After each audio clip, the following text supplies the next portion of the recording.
Perfecto, gracias. Hola, mi nombre es Verónica, soy investigadora en la Escuela Judicial Electoral y como saben, el módulo que inicia hoy está dedicado a las redes sociales y a la prueba. Durante las sesiones que han tenido en este diplomado han estudiado los distintos tipos de pruebas que existen y han ahondado en las que son admisibles en materia electoral. A diferencia del resto de los módulos, pues suele generarnos más dudas y cuestionamientos que certezas, porque básicamente pues el tema es novedoso por la constante actualización que implica todo lo relacionado con el Internet, con las redes sociales, con la inteligencia artificial, de modo que a pesar de la perspectiva que suele haber desde el derecho, cuando hacemos un análisis de las redes sociales, siempre es posterior a la realización de los hechos, ¿no? Siempre es posterior al caso concreto, al análisis que hace los distintos tribunales sobre los casos y los criterios que se han emitido desde espacios como estos, pues pudieran parecer incluso un tanto obsoletos, ¿no? Siempre vamos detrás de la zanahoria, por decirlo de alguna forma. Por este dinamismo de las plataformas y también de sus propios usuarios. Y además, otro tema que se relaciona mucho es el tema de la sobreregulación que podríamos identificar con los medios de comunicación tradicionales, ¿no? Con el modelo de comunicación política desde radio, desde televisión. Los actores políticos pues suelen ser más creativos para darle la vuelta a las reglas en estos espacios, porque a pesar de que tienen que respetar las reglas que hay en el modelo de comunicación en la parte tradicional, pues en realidad tienen un mayor espacio de juego en redes sociales y en Internet, ¿no? Entonces, por eso es que vamos siempre un poco detrás de los casos y de lo que va sucediendo. Sin embargo, pues los criterios que emiten las distintas autoridades lo que buscan precisamente es preservar estos principios de imparcialidad y los principios rectores de las elecciones. Ahora, para analizar este tema, como ustedes pueden ver por acá en pantalla, la sesión, el módulo está dividido en dos grandes rubros. Les decía, en la sesión de hoy vamos a hablar un poco sobre la parte conceptual de la comunicación digital, derechos digitales, el funcionamiento de las redes sociales, los elementos de regulación que desde el propio ámbito internacional se plantean y las noticias falsas. Mientras que mañana, con el profesor Rafael Caballero, analizarán algunos casos para identificar qué elementos se han aportado como pruebas, cómo se han resuelto y cuáles son los criterios orientadores que ha emitido el Tribunal Electoral sobre este tema.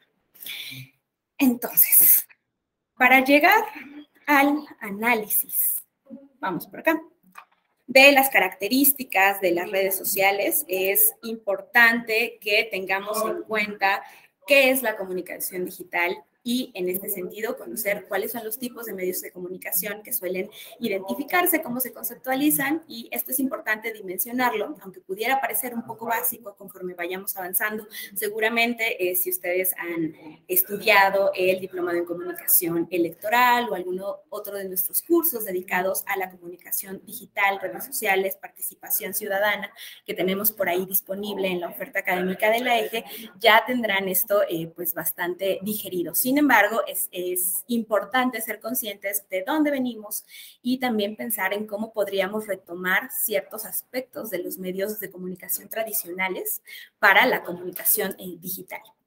Entonces, les decía, la clasificación de los medios de comunicación se suele relacionar con la necesidad de usar o no. Este es un planteamiento desde una corriente teórica con esta necesidad de utilizar algún tipo de medio técnico o de herramienta para la comunicación. Tenemos, como ustedes pueden ver por acá en pantalla, medios primarios, secundarios, terciarios y cuaternarios. Los medios primarios son estos medios o elementos inherentes al cuerpo, son aquellos en los que ni quien emite el mensaje ni quien está recibiendo los mensajes necesita algún tipo de herramienta para la transmisión y para la comprensión de las ideas, ¿no? En este caso tenemos el ejemplo de la voz, simplemente con esta herramienta podemos transmitir la información.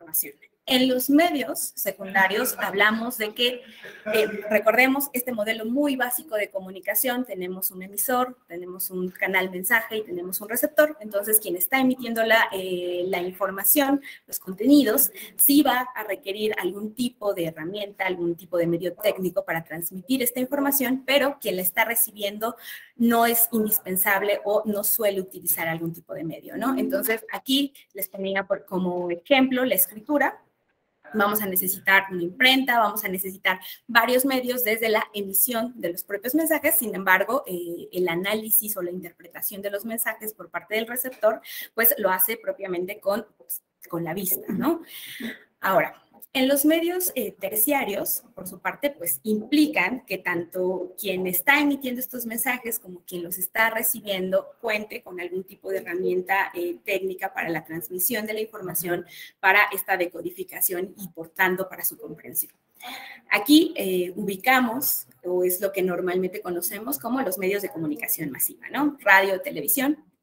El emisor necesita de un conjunto de elementos, por ejemplo, para transmitir estos mensajes a través del espectro radioeléctrico, y quien recibe la información, pues también necesita de un aparato que lo que hace es decodificar esas ondas que después se convierten en voz, que suponen un código en común en esta comunicación que estamos teniendo, en este diálogo, y hay una interpretación entonces de este mensaje. Y finalmente, los medios cuaternarios vienen también con un tema de ambos extremos del modelo de comunicación. Emisor-receptor necesita de algún tipo de herramienta técnica o de algún tipo de mecanismo para poder interpretar estos mensajes, para poder emitirlos.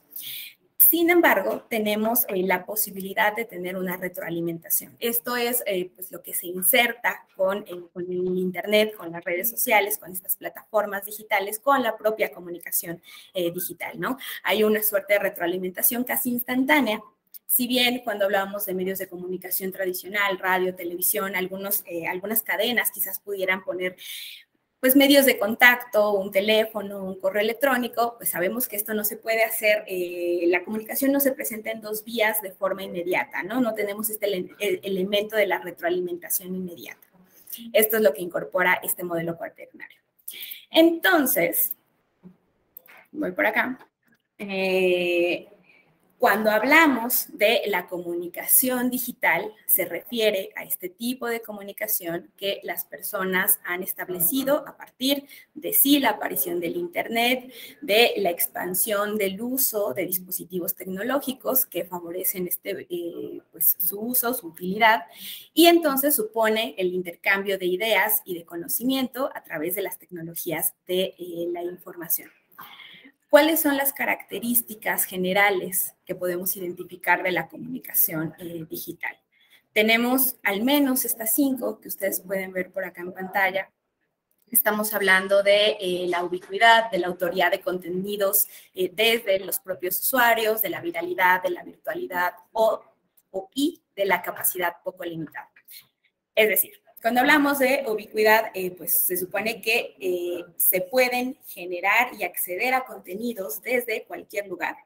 Aunque claro, tenemos que tener en consideración la disponibilidad, por ejemplo, de acceso al Internet, esta educación digital, que también pues es, o alfabetización digital, que es sumamente importante, y quizás en este sentido cuestionarnos o cuestionar las diferencias en cuanto a acceso cuando hablamos de zonas rurales versus zonas urbanas, nivel socioeconómico u otros elementos, ¿no? Sin embargo, cuando hablamos de esta ubicuidad, pues estamos hablando de la flexibilidad que brinda el Internet y las redes para poder conectar desde distintos espacios y poder tener este intercambio de información.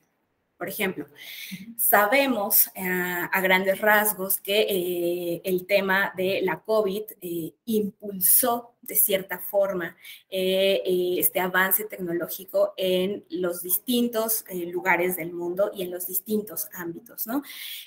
Por ejemplo, por ahí en 2019, 2020 teníamos alrededor de 87 millones de usuarios de Internet. Sin embargo, con fecha de enero de este año, hubo un incremento casi de 10 millones. Estamos hablando de que poco más, o más bien, poco menos de 97 millones de mexicanos tenemos acceso a Internet. Aunque, insisto, es importante tener en cuenta pues la calidad cuando hablamos de este acceso a Internet y también cómo se suelen conectar los distintos usuarios, ¿no? Por ejemplo, cuando se hizo análisis en 2020, me parece, los resultados se arrojaron el año pasado, pero estábamos hablando de análisis de 2020 sobre el acceso a la educación por parte del nivel básico en México. Hay estudios que identifican que las infancias solían compartir dispositivos para poder acceder a este Internet, ¿no? Porque por las condiciones sociales, económicas, era bastante difícil que pudieran conectarse para tomar las sesiones. Entonces, insisto, a pesar de que una de las características generales de la comunicación digital es este tema de la ubicuidad, es importante que tengamos en cuenta todos estos otros elementos que son sociales, todos estos elementos o factores que inciden también en que se lleve a cabo, ¿no?, una comunicación efectiva en el ámbito digital. Ahora, la segunda característica se relaciona con la autoría de contenidos desde los propios usuarios, les decía. A diferencia de los medios terciarios o los medios de comunicación masiva tradicionales, radio, televisión, en los que, pues, quien genera la información son los comunicadores, periodistas, los propios medios de comunicación que difunden estos contenidos de acuerdo a su carga ideológica, a sus intereses empresariales, a toda esta estructura que hace posible la difusión de información y de contenidos. Con el Internet y con las redes sociales son los propios usuarios quienes crean los contenidos y los mensajes. Y a veces sí, y cada vez es más evidente cómo se suele retomar por parte de los medios de comunicación tradicionales estos contenidos o esta información, pero pues se suele dar entre los propios usuarios. Una vez más, también podemos considerar que estos usuarios tienen intereses particulares que intentan posicionar en la agenda pública ciertos temas y a partir de ello es que también pues existe esta vinculación en las redes sociales y en el Internet para posicionar estos temas para la agenda. Sin embargo, pues se apela a que hay una espontaneidad de las y los usuarios. El tercer elemento de la comunicación es el tema de la viralidad. Pues esta se refiere a que, dada la construcción de la red y el formato, hay una expansión de la posibilidad de que los mensajes lleguen a más personas en tiempos más reducidos, ¿no?, en tiempos menores. Cuando hablamos de esta virtualidad, se relaciona de forma estrecha con la ubicuidad porque la comunicación digital no se ajusta a estas limitaciones que podemos tener en la realidad pues analógica, ¿no? Hay una aparente, digamos, eliminación o disminución de los límites entre las personas y finalmente cuando hablamos de esta capacidad poco limitada de las redes, nos referimos a que podrían considerarse casi ilimitados los recursos técnicos para soportar el Internet y para contener esta información, para que haya esta transmisión de la información. Ahora, el fin de la comunicación digital es que la ciudadanía, a través de las tecnologías de la información, tenga un papel más activo en la propuesta, en el debate, en la decisión y en la propia implementación de las políticas públicas. Recordemos un poco, vamos unos pasitos atrás, que la función política de la comunicación lo que hace es permitir este intercambio de ideas con el objetivo de identificar cuáles son esos problemas públicos que existen, que se tienen que atender, que un grupo de personas o ciertas personas identifican que son los que se tienen que atender, colocarlos en esta agenda pública, además identificar a las autoridades responsables que tendrían que responder o atender estos problemas y desde la administración pública atribuir tareas específicas para la resolución de tales, ¿no? Esto es básicamente la función política que tiene la propia comunicación en estas dinámicas. A partir de esta dimensión, pero ya vinculada con la comunicación digital, se han planteado pues categorías analíticas, podemos llamarle, como ciberpolítica o ciberdemocracia. que en realidad pues no son otra cosa que la mezcla de los fines de la política, es decir, el bien común, sí, acceso y ejercicio del poder, pero pensando en este bien común, y la comunicación política con estas herramientas digitales. Estamos hablando entonces de comunicación en dos vías, de horizontalidad, de la igualdad o supuesta igualdad, y aquí vamos a ver un poco adelante por qué planteo o cuestiono este tema de la supuesta igualdad en la incidencia en la agenda pública. Y también estamos hablando del acceso equitativo a los espacios de toma de decisiones. Ahora, sabemos que la forma en la que opera el Internet, las páginas y evidentemente pues, las redes sociales, las distintas plataformas, es a partir de este diseño y de programación de algoritmos. O sea, básicamente estamos hablando de inteligencia artificial. Cuando hablamos de esta inteligencia artificial, nos referimos a la combinación de algoritmos que lo que hacen es dotar de capacidad a una máquina o a un programa para el procesamiento de información o para actuar de cierta forma. Lo que se busca, uno de los objetivos, es asimilar la forma en la que razona o en la que actúa o en la que responde una persona, y de esta forma hacerlo en tiempos sumamente reducidos para poder potenciar los recursos que tenemos a nuestra disposición. Hay distintas clasificaciones de la inteligencia artificial, pero las que les pongo por acá en pantalla es una clasificación como de las más básicas que se pueden identificar y va, digamos, incrementando el nivel de complejidad de lo que implican. En el primero, estamos hablando de un diseño sumamente concreto de tenemos una tarea, tenemos un fin. Por ejemplo, los bots que se suelen utilizar cuando entramos a alguna página, sobre todo en páginas que ofrecen algún tipo de servicio, aparecen estos bots automáticos en la parte inferior de las páginas, que pues son estos chats, o por ejemplo, por eso me parece que sería más de tema reactivo, el bot que se creó para, desde la Secretaría de Salud, para poder identificar y descargar nuestro certificado de vacunación, que en realidad ese segundo tipo, el de la inteligencia artificial con una actuación un tanto más reactiva, todos los recursos, la forma en la que está programada esa inteligencia, lo que busca es dar respuesta de forma concreta con una memoria corta. Es decir, te preguntaba cuál era tu CURP, tú tenías que escribir el CURP y con eso buscaba en la base de datos y en caso de encontrar una coincidencia entre tu CURP y la base que existía, entonces te arroja el PDF con tu certificado, ¿no? Estamos hablando de tarea fin, pero con una memoria muy cortita.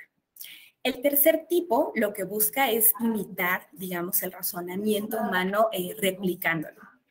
Por ejemplo, son estos robots o dispositivos o mecanismos que supuestamente reconocen emociones, que en realidad lo que están haciendo es identificar ciertos puntos a partir de las bases de datos, de cómo fueron configurados, ciertos puntos de tu rostro, la forma en la que tienes las comisuras de los labios, la nariz, la frente, los ojos, y que a su vez esta posición de estos puntos está asociado con una emoción. Por ejemplo, si tengo un semblante rígido, podría significar que hay preocupación o que hay tristeza, y entonces hace esta vinculación o esta combinación de sus distintas bases de datos entre lo que tiene por un lado en estos puntos que está analizando y por otro con cuál emoción o con cuál sentimiento estaría concordando, ¿no? A esto se refiere con este reconocimiento de emociones, que en realidad pues supone esta correlación entre al menos dos grandes bases de datos que se cargan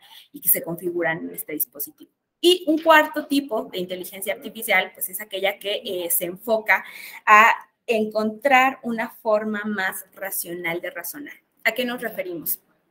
Por ejemplo, vamos a ver un poco más adelante estos ejemplos de mecanismos que se han implementado para, por ejemplo, identificar si una persona que ha cometido un delito va a ser reincidente o no en la comisión de delitos, o poder hacer proyecciones a partir de información demográfica o identificar mejor a las características de la ciudadanía y entonces con base en eso hacer proyecciones y poder generar políticas públicas que puedan responder a esos problemas en específico.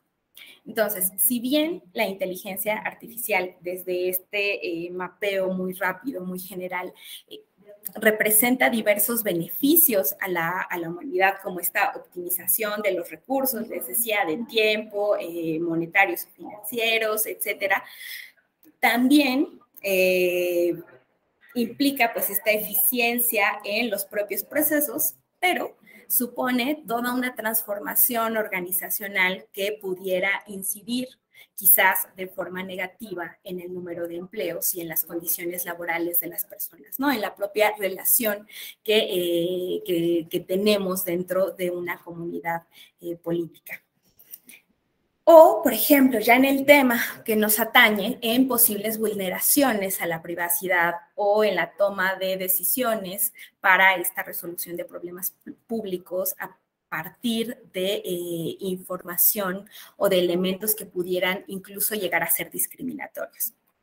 Y es que un poco cuando hablamos del diseño de los algoritmos, a veces pasa inadvertido un elemento que es obvio, ¿no? Que están creados y programados por personas con experiencias y con conocimientos situados en circunstancias particulares, ¿no? De modo que la forma que en la cual se han programado o se han diseñado estos algoritmos, pues pueden replicar estos mismos vicios que tenemos todas las personas, ¿no? A partir de nuestra experiencia, de nuestro conocimiento. Les decía que íbamos a revisar por ahí un caso que es el estadounidense. Sabemos que ha habido pues bastante, o han habido bastantes cuestionamientos sobre posible desarrollo tecnológico con sesgos discriminatorios desde plataformas estadounidenses por ejemplo, escándalos sobre el reconocimiento facial erróneo de algunas aplicaciones, debido a que básicamente la forma en la que se han cargado las bases de datos pues corresponden a un número mayor con características pues sí, características mayores de personas caucásicas versus personas afroamericanas, por ejemplo, ¿no? Y que cuando se cargaron estas bases de datos, pues hay una mayor o un mejor reconocimiento de estas características físicas de estas personas caucásicas versus estas personas afrodescendientes. O como en algunos estados de Estados Unidos han incorporado las estaciones de policías, las fiscalías, test de evaluación de posibilidad de esta reincidencia en la comisión de un delito. Y una vez más, por la forma en la que fue configurado esta base de datos, por, las evaluaciones de riesgo que se hacen es a partir de las propias bases de los delitos que se han consignado, de las carpetas que se han cerrado en estas fiscalías, y la mayor parte de estas carpetas ya cerradas, de estas personas ya sentenciadas, son personas afrodescendientes. Entonces, la forma en la que fue configurado uno de estos dispositivos o de estos mecanismos fue para poder identificar esta supuesta reincidencia. Y los resultados básicos que arrojaban era que personas afrodescendientes tenían una mayor probabilidad de reincidir en la comisión de delitos.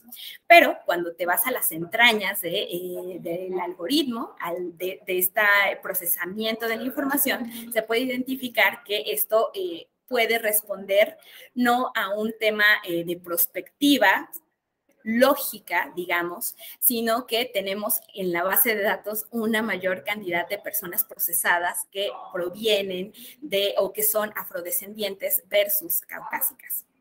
Hay un ejemplo más, por ejemplo, hay un ejemplo más en el caso de América Latina, en Argentina. En 2018, el gobierno o la administración pública de la provincia de Salta utilizó por ahí un algoritmo para el diseño de una política pública que tenía que ver con evitar que mujeres menores de edad tuvieran o se embarazaran, jóvenes se embarazaran antes de alcanzar esta mayoría de edad.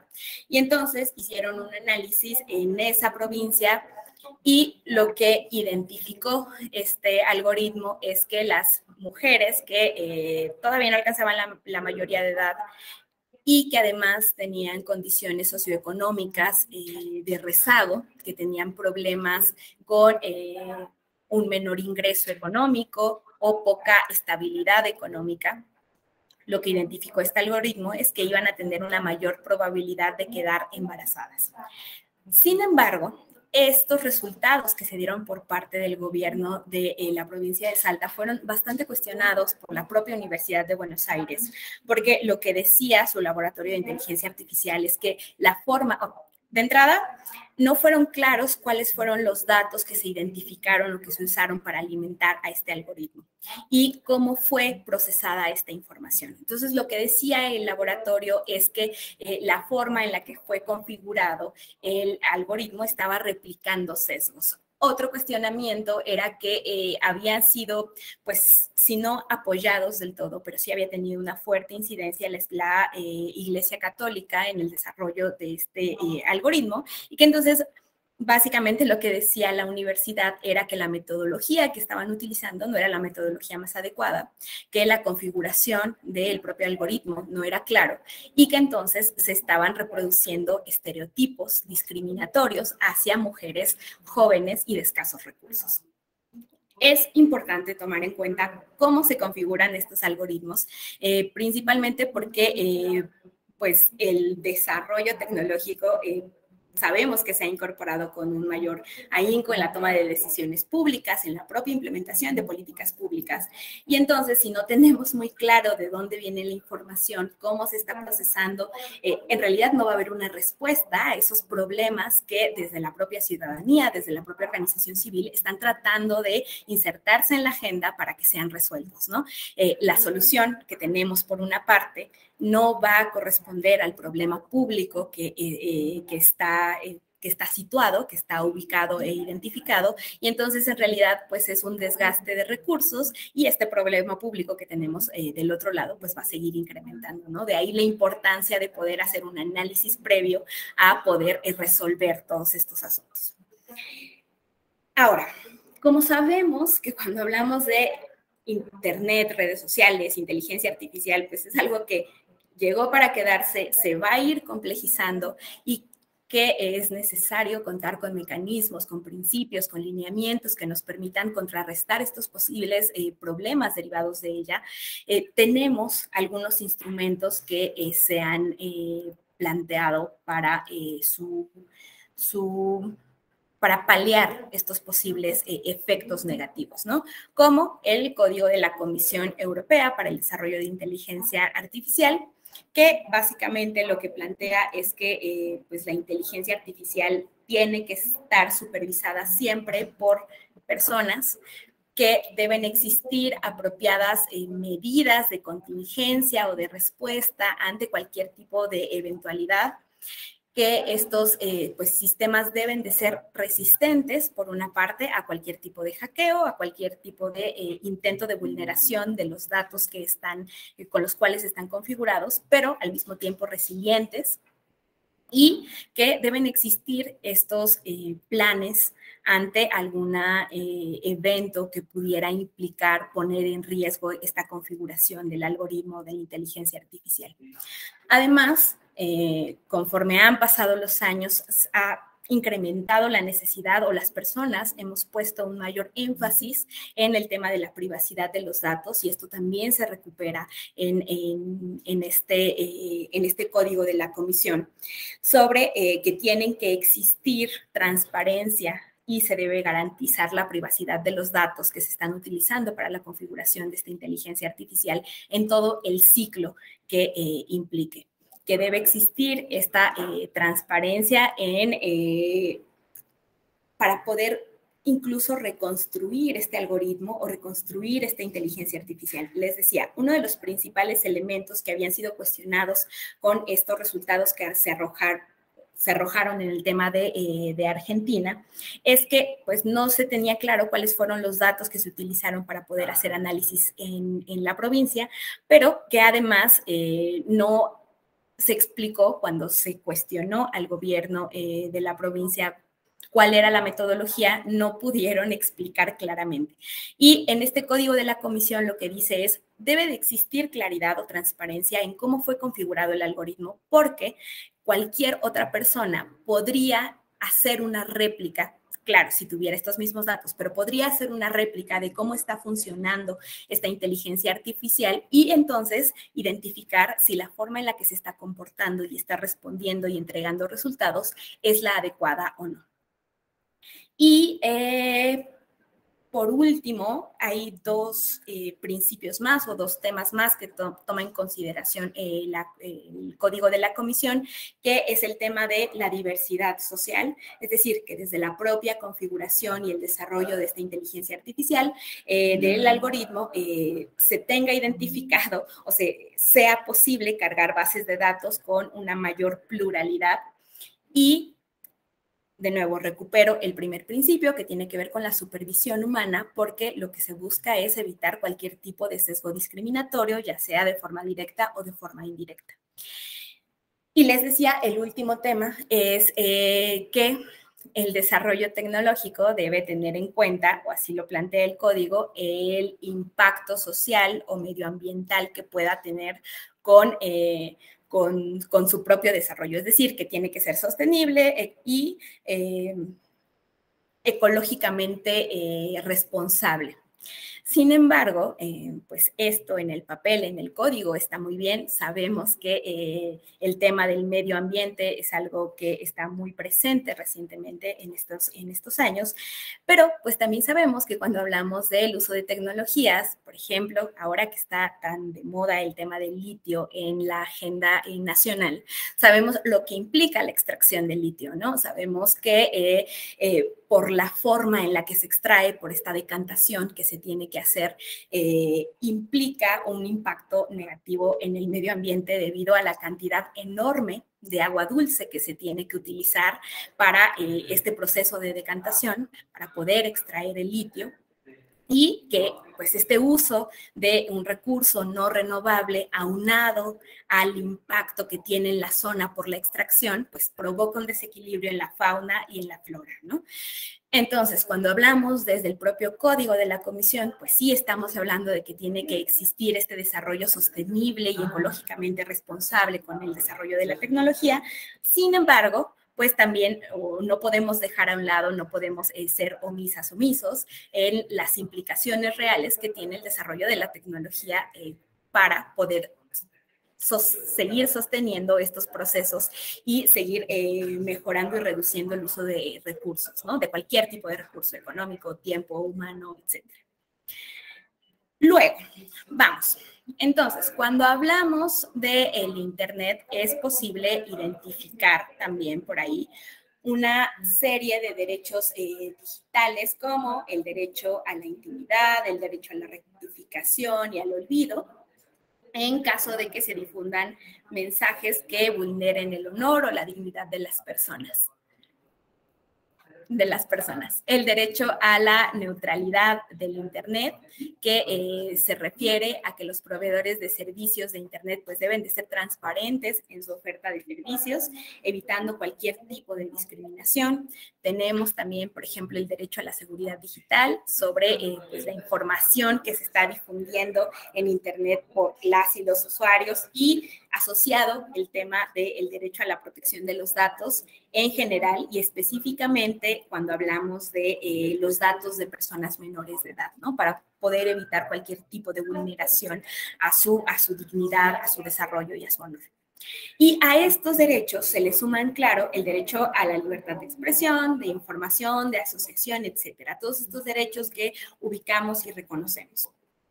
Pero también existen o tenemos instrumentos que lo que buscan es evitar la comisión de algún delito a través de Internet, como por ejemplo el convenio de Budapest, que México por ahí suscribió en el año de 2001 y que básicamente lo que hace es orientar sobre cómo actuar en conjunto de forma internacional entre todos los estados para poder evitar algún tipo de delito cibernético, fraude, suplantación de identidad, pornografía infantil, etcétera.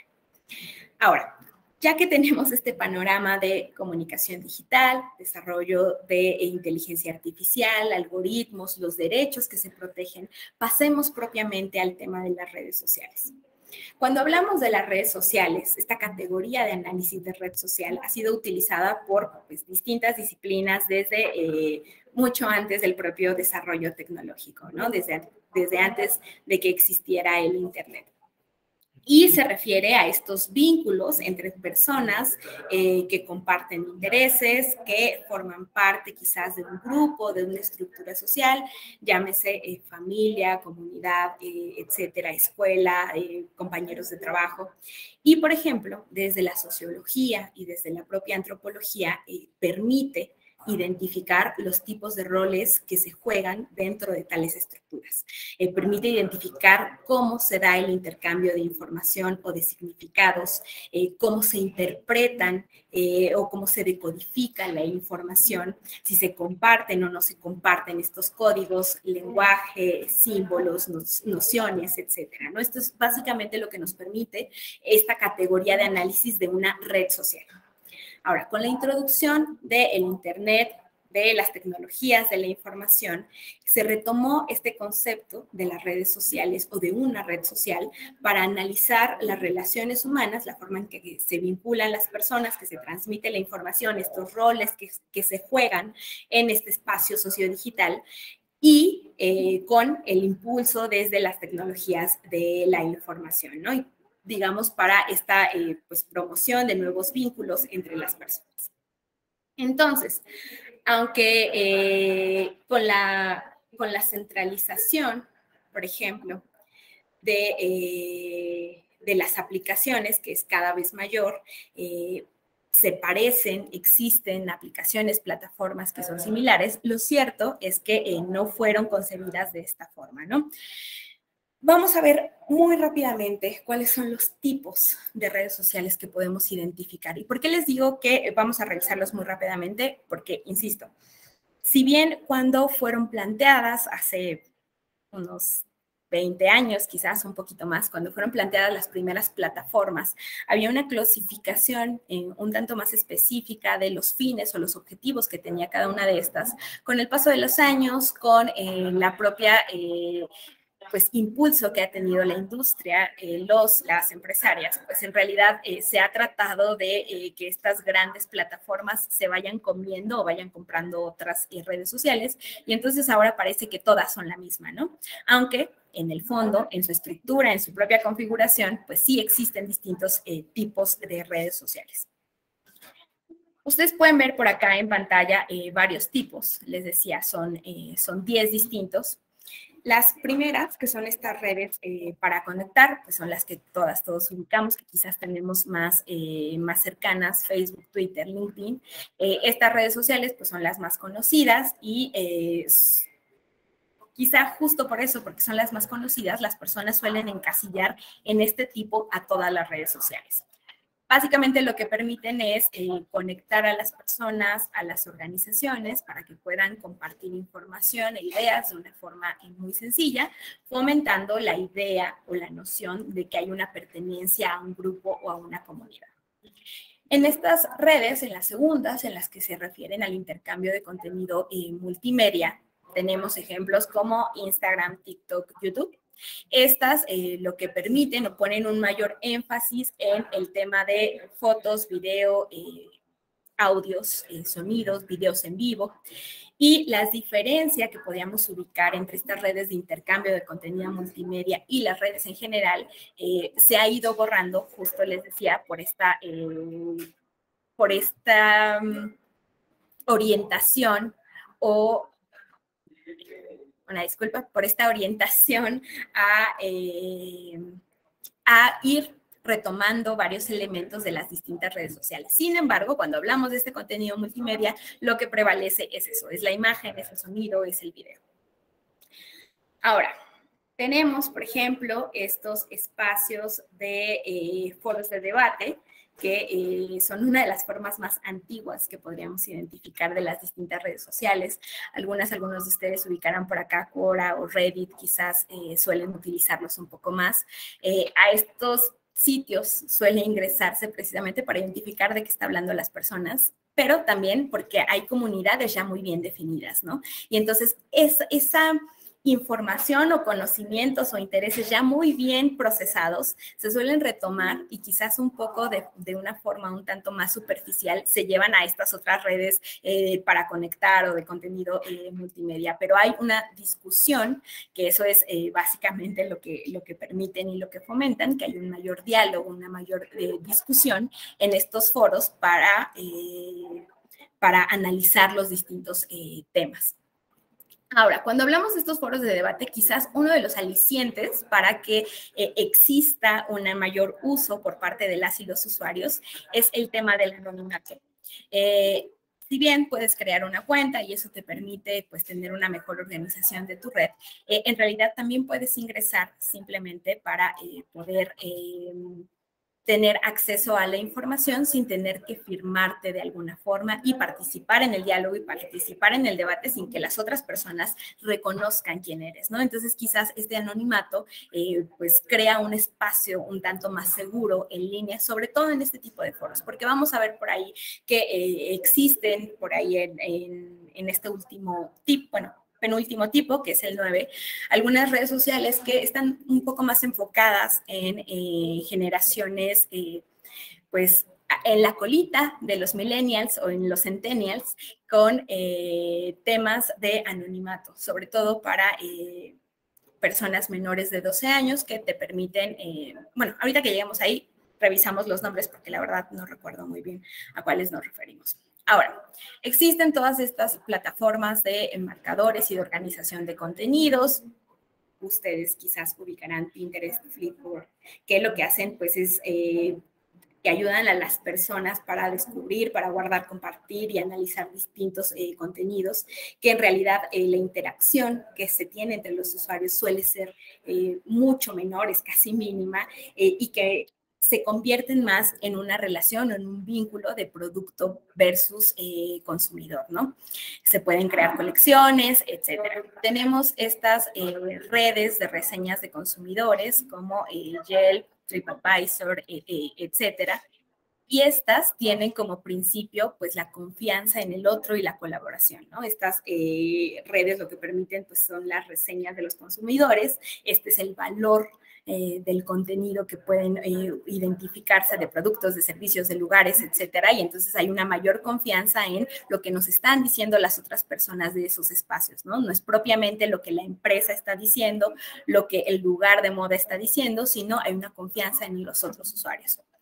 Les decía, tenemos redes para publicar propiamente estos WordPress, Tumblr, etcétera, que Tumblr por ahí desapareció, bueno, no desapareció, pero tuvo un menor impacto hace unos años y se retomó. Medium, por ejemplo, redes de compra, y por acá, en estos últimos 3 que les pongo en pantalla, que están en cursivas, se preguntarán a qué nos referimos, y es que les decía, algunas redes han incorporado nuevos elementos que las hacen pues un tanto difíciles de encasillar en algunas de estas clasificaciones, ¿no?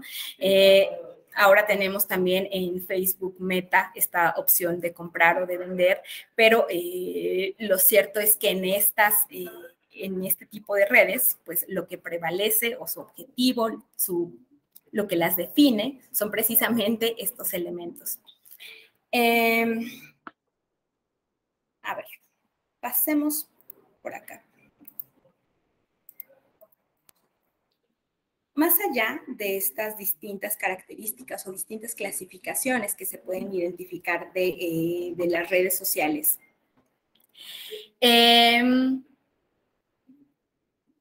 podemos ubicar al menos 3 grandes objetivos, que es el tema de informar, de comunicar y de conectar. Y a partir de estas características generales del Internet y de la comunicación digital, así como de los tipos de redes sociales más comunes, identificamos estos 3 elementos. Pero además podemos ubicar, digamos, características específicas de acuerdo a las plataformas. Y más que de acuerdo a las plataformas, de acuerdo a la forma en la que se han configurado estas plataformas. Por ejemplo, en el primer punto tenemos que permiten superar la asimetría informativa. Les decía, cuando hablábamos de medios de comunicación tradicionales, de radio, de televisión, pues sabemos que la forma, el encuadre que se le da a los contenidos, a los mensajes, pues obedece a estos intereses particulares de los dueños de las cadenas, mientras que, por ejemplo, en las redes sociales, los contenidos pues atienden a los intereses de los propios usuarios, ¿no? Que pues si bien puede existir, puede plantearse algún tipo de interés artificial con, pues no sé, uso de bots, de granjas, etcétera, para poder posicionar algunos temas. En realidad estamos hablando de que ahí se incentiva la pluralidad y se fomenta el uso de software libre, de contenido sin compromiso, el uso de Creative Commons, por ejemplo. Sin embargo, en el último par de años, en estas redes sociales que les decía en la clasificación previa para conectar, las que todos tenemos mejor ubicadas, Facebook, Twitter, LinkedIn, etcétera, se ha pasado de este orden cronológico a un orden de información relevante, basado en la interacción, pero también en otros elementos que las propias plataformas pues no dan a conocer con tanta claridad, ¿no? Y un poco más adelante vamos a hablar sobre estas desventajas y cómo se relacionan con el tema de haber cambiado el algoritmo y también el uso de nuestros datos y del uso de la información. Bueno, antes de retomar ese tema, decíamos, las redes sociales pues permiten superar esta asimetría informativa, pero pues digamos, una de las principales críticas en este tema es que a diferencia de los medios de comunicación tradicional, sus usuarios, quienes crean los contenidos, quienes crean esta información, no son personas expertas o no son personas profesionales, ¿no? Esta es la crítica que suele insertarse en el análisis de las redes sociales. Y por tanto, sus opiniones tienen o son mayormente cuestionadas todo el tiempo. Ahora, el segundo elemento que podemos identificar o la segunda característica que podemos identificar de estas redes sociales es que se promueve la horizontalidad, es decir, se es emisor y receptor o productor y consumidor. Entonces, a diferencia de estos medios de comunicación tradicional o masiva, con las redes sociales suele carecerse por ahí de censura y lo que se busca o a lo que se le apuesta es a la multiplicación de mensajes de forma exponencial, ¿no? En este sentido,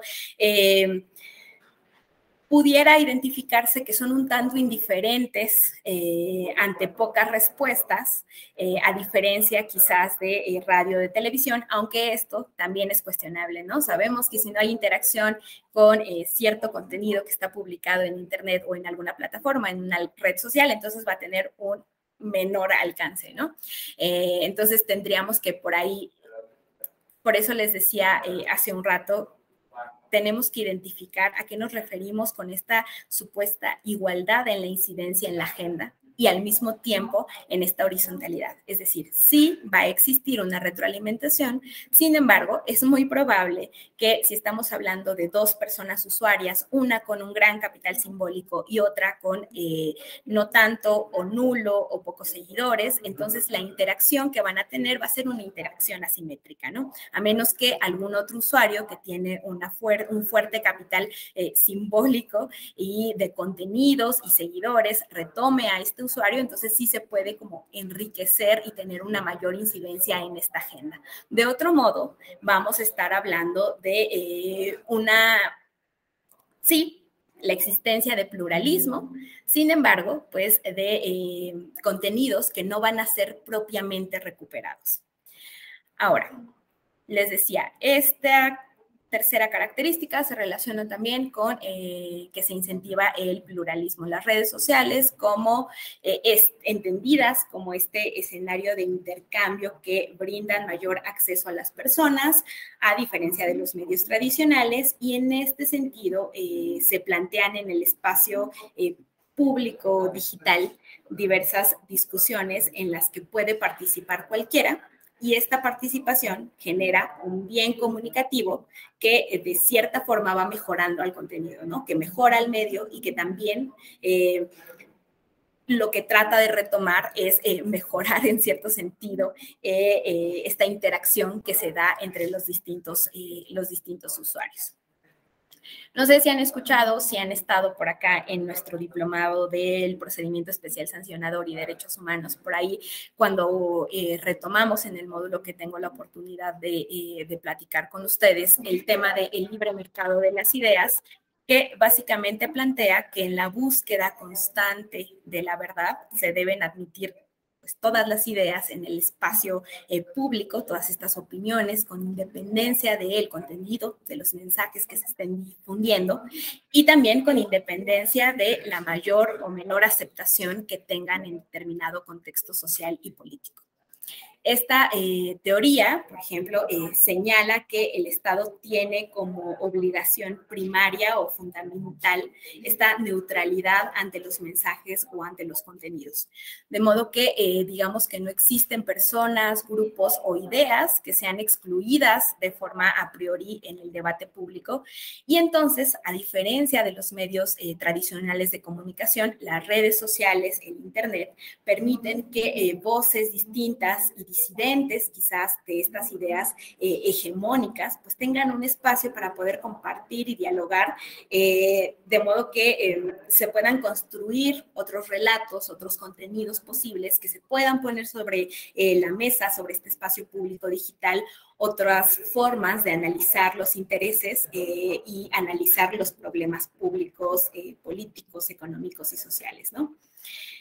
Las redes también por ahí acortan o eliminan estas distancias espaciales, decíamos, pareciera que borran estas fronteras cuando hablábamos de estas características de la comunicación digital. Y también por ahí fomentan la exposición de algunas personas y el anonimato de otras, que era un poco lo que les decía. Todo este capital simbólico que tenemos, del que disponemos todas las personas en nuestros espacios, en general podemos llevarlos por ahí a las redes sociales y puede tener un mayor o un menor peso en la forma en la que intentemos incidir en el posicionamiento de temas, de ideas, de análisis en este espacio público. Y por último, decíamos que lo que hace también es que se incentiva la inmediatez sin la necesidad de la mediación en la comunicación. Es decir, sí necesitamos de medios técnicos, herramientas técnicas para que se pueda llevar a cabo este diálogo, esta comunicación. Sin embargo, a diferencia de los medios de comunicación tradicional, donde, por ejemplo, teníamos a las y los comunicadores o ciertos espacios que nos transmitían la información, aquí, cuando hablamos de redes sociales, cuando hablamos de Internet, tenemos esta vinculación uno a uno, ¿no? Entonces, como todo, cuando hablamos de redes sociales, bueno, en realidad de cualquier tema, tendríamos que poder hacer un equilibrio entre las ventajas y las desventajas. Es decir, no estamos hablando de todo es completamente blanco, todo es completamente negro, sino que podemos hacer este equilibrio. Ahora, entre los beneficios que podemos identificar o las ventajas que podemos identificar de las redes sociales, tenemos inmediatez, la horizontalidad, que se refiere a esta influencia, a esta incidencia que se tiene en el espacio público digital y al eco que pueden tener estas voces. Y está por acá en asterisco, precisamente porque les decía, llevamos este capital simbólico que tenemos en la vida a las redes sociales y entonces puede tener una mayor o una menor incidencia. Estamos hablando también de esta cercanía o de esta ruptura de fronteras y también estamos hablando del mejor conocimiento de las personas o de los públicos usuarios, sobre todo cuando hablamos desde administración pública, cuando hablamos quizás en temas de marketing digital, en todo este tema tenemos un mejor perfilamiento de los distintos públicos. Ahora, Este asterisco que está por acá en esta última ventaja, está ahí porque digamos que ambas, cuando hablamos de horizontalidad y cuando hablamos de un mejor conocimiento de las personas o de los públicos, son estas áreas grises de las redes sociales, ¿no? Fueron pensadas, fueron configuradas como un aspecto positivo a explotarse para poder mejorar la comunicación, para poder hacerla más efectiva. Sin embargo, la forma en la que se han utilizado por los usuarios, por distintas empresas, por pues distintos grupos de interés, ha estado cargado o ha tenido como ese pasado negativo o ese pasado un tanto más oscuro. Sabemos que la forma en la que las redes sociales, el Internet son gratis, bueno, el uso de redes sociales de estas plataformas es gratuito, pero también sabemos que la forma en la que se retribuye, en la que estas plataformas resulta un negocio es por el uso de nuestros datos, ¿no? Por la forma en la que se recupera o se recopila esta información y la forma en la que se perfila nuestro yo digital, ¿no? En la interacción que tenemos con otros usuarios, en la información que nosotros mismos publicamos, en el historial que se guarda en las distintas plataformas o que se comparte entre las distintas plataformas y el uso que se va haciendo también de esta información. Y por eso, o sea, a partir del uso de esta información y de estos datos, es que llegamos a tener por ahí casos como los de Cambridge Analytica, ¿no? Alguno de ustedes, no sé si recuerde por ahí este caso de Cambridge Analytica, que básicamente lo que sucedió es que Cambridge fue uno de los pues, motores principales para la introducción de nuevas políticas de uso y de protección de datos por parte de las distintas aplicaciones digitales y de empresas como Facebook, porque pues era esta empresa londinense de marketing que ofrecía precisamente el uso de algoritmos de inteligencia artificial, de Big Data, para diseñar campañas un tanto más efectivas. Y aunque Cambridge Analytica en su momento pues estaba más basada o tenía un mayor interés en temas de marketing comercial, pues hizo por ahí algunos pininos con temas de marketing político.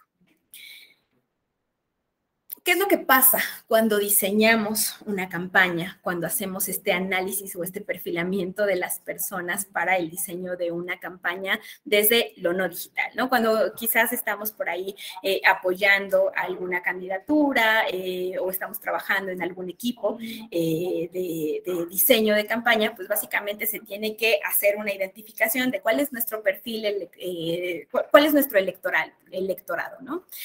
Sí, quiénes van a votar por nosotros, pero también tenemos que identificar segmentos poblacionales, tenemos que identificar, por ejemplo, no sé, edad y a partir de ello, tema socioeconómico, poder generar mensajes a partir de esta segmentación de edad, a partir de la propia segmentación de intereses, etcétera. Pero cuando hablamos desde este perfilamiento de las campañas en este ámbito, y se suelen hacer estas encuestas para poder identificar cuál es nuestro público, nuestro electorado, pues es muy claro, ¿no? Si alguien se nos acerca o si alguien nos llama por teléfono o si nos envían un mensaje con una liga para una encuesta política, sabemos que el fin de esa encuesta es un fin político. Lo que pasó con Cambridge Analytica es que utilizaron mecanismos, juegos, test, encuestas que pues no tenían nada que ver con fines políticos, pero que a partir de los permisos que las personas le daban a este algoritmo y a esta inteligencia para poder, al responder estos tests, podían hacer una recopilación de su información desde cosas muy básicas, quiénes eran, edad, estado civil, fotografías, contactos, preferencias, las búsquedas o el historial que existía en la aplicación, todos estos metadatos, toda esta información que contienen nuestros perfiles a partir de la propia interacción que tenemos en las redes sociales, es información a la cual se le dio acceso a Cambridge Analytica para poder utilizarla cuando se permitió, por ejemplo, abrir un test que tenía que ver con no sé, con cualquier fin que no hubiese sido un fin electoral. Y a partir de esta recopilación de datos y de metadatos se realizó un perfilamiento oculto. Es decir, permitió identificar cuál era la postura política de todas esas usuarias y usuarios. Y entonces generar toda una estrategia de campaña con mensajes personalizados según su postura política y según claramente al equipo o la idea o el objetivo que estaban impulsando Cambridge Analytica. En el caso de Reino Unido fue reforzar la campaña que se tenía en favor del Brexit. ¿Cómo?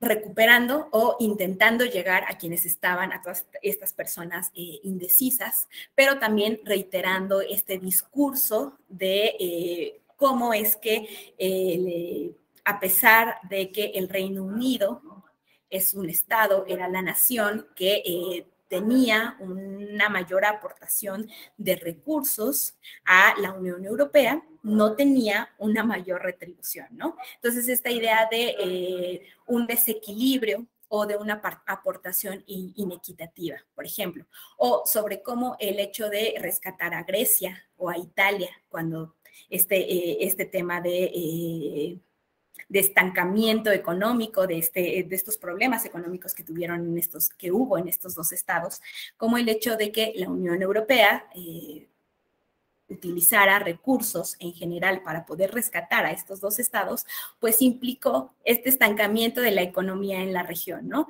A pesar de, digamos, fomentando esta idea de disparidad. Nosotros, Reino Unido, que tenemos una fuerte cantidad de recursos que pudiéramos llevar a cabo todas nuestras actividades de forma perfecta y ser punta de lanza en la región, estamos teniendo que rescatar a otros estados y entonces eso nos está afectando en los bolsillos. Entonces, al reforzar todas estas ideas con notas, con la propia interacción que tenían los usuarios, con la presentación de ciertos mensajes, de contenido político, de las propias campañas por el sí al Brexit, es que se intentaba incidir también en el voto en el momento pues de la jornada. Lo mismo pasó por ahí en el caso de Trump. Ustedes recordarán este discurso fundador de la campaña que era Make America Great Again y que pues básicamente la forma en la que se intentaba reforzar esta idea era con el tema de recuperar o una supuesta recuperación de los espacios estadounidenses. ¿A qué nos referimos con esto? Recuperación con cerrar fronteras para que entonces los empleos, los pocos empleos que discursivamente planteaba por ahí Trump, pudieran ser solamente para las personas nacionales, ¿no? No para todas las personas migrantes que de cierta forma estaban frenando la economía estadounidense, insisto, desde este discurso. O quizás con el tema de apoyar a las industrias solamente estadounidenses con una suerte de cerrar el mercado y dar este mayor apoyo a la economía nacional. Y también hubo un fuerte cuestionamiento al tema de la elección en Brasil, ¿no? Con el tema de Bolsonaro. También se planteó que hubo una incidencia por parte de Cambridge Analytica en las elecciones de Bolsonaro.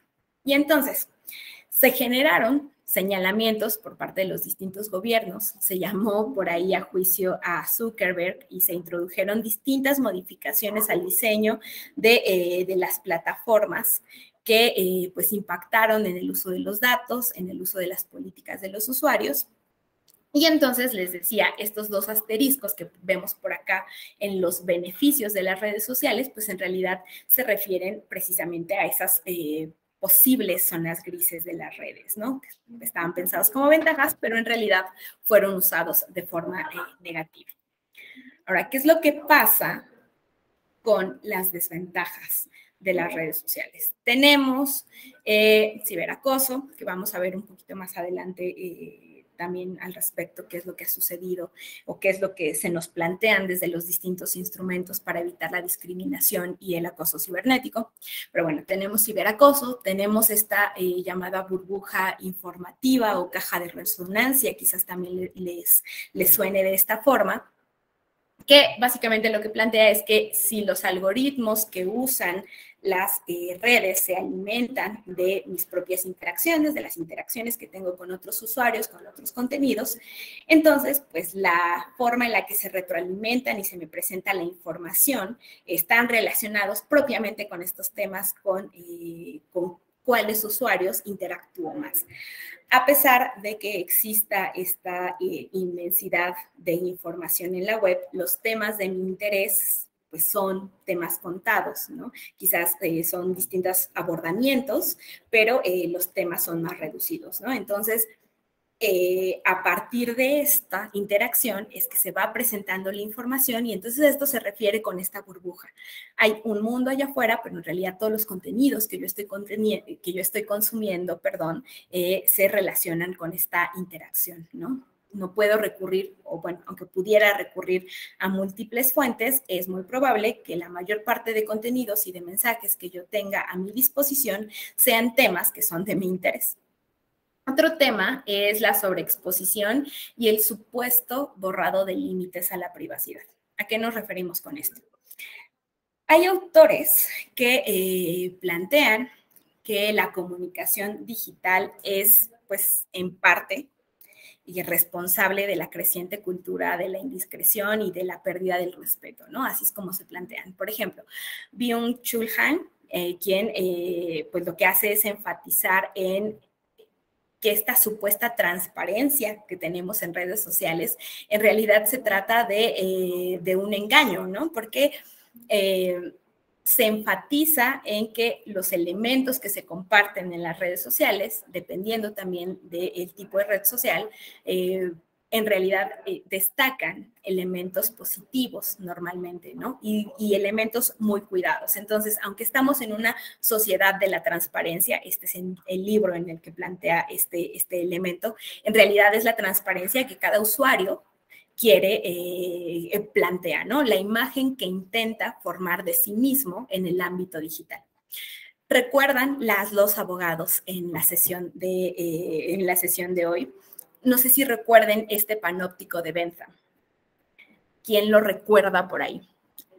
Tengo un problema con la red y entonces no los veo bien. Si tienen oportunidad de levantar la mano o de escribirlo por acá en el chat, sería mucho más sencillo para mí porque no puedo visualizarlos adecuadamente. Entonces, si alguien recuerda este panóptico, puede levantar la mano, si no, le voy avanzando.